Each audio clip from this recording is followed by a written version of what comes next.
ते मना तुझा मनवे दादा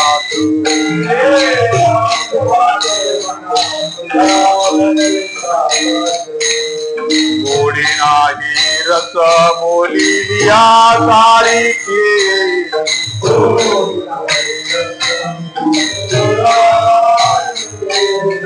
गोडी नाही रस बोलिया सारिखी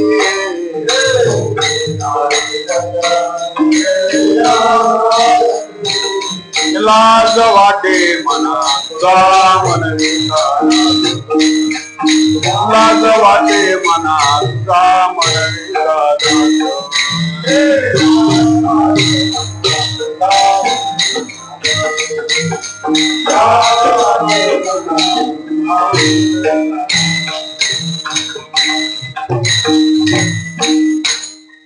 तुकाराम महाराज साधू होती की नाही?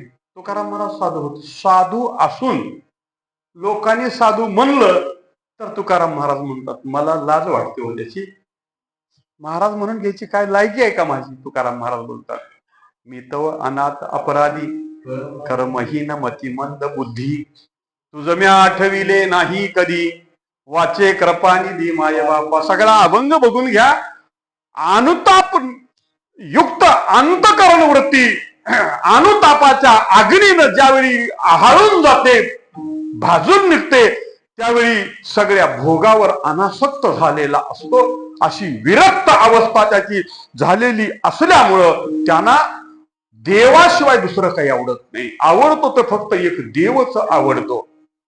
आणि म्हणून अशा दिव्यतेला जाऊन पोहोचलेल्या साधुत्वाच्या अवस्थेवर आरूढ झालेले तुकाराम महाराज आज संतांच्या पुढे उभे आहेत आणि संतांच्याकडे मागणी करतात की तुम्ही फक्त मला एक द्या. काय पाहिजे महाराज तुम्हाला? एवढे कृपादान तुमचे माझा तुमचे माझा एवढे कृपादान तुमचे माझा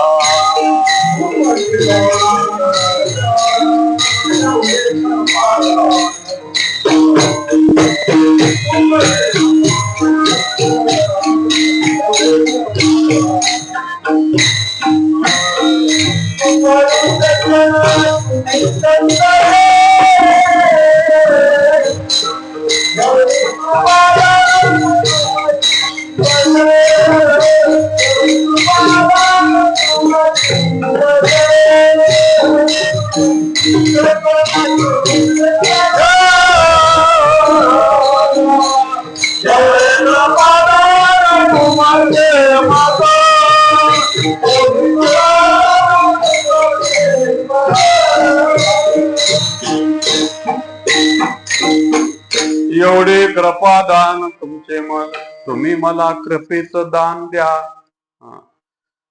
आपण एकतर देवाला मागत जावं नसलं तर संतांना मागत जावं. दुसऱ्याला काही मागत जाऊ नये. का मागू नये?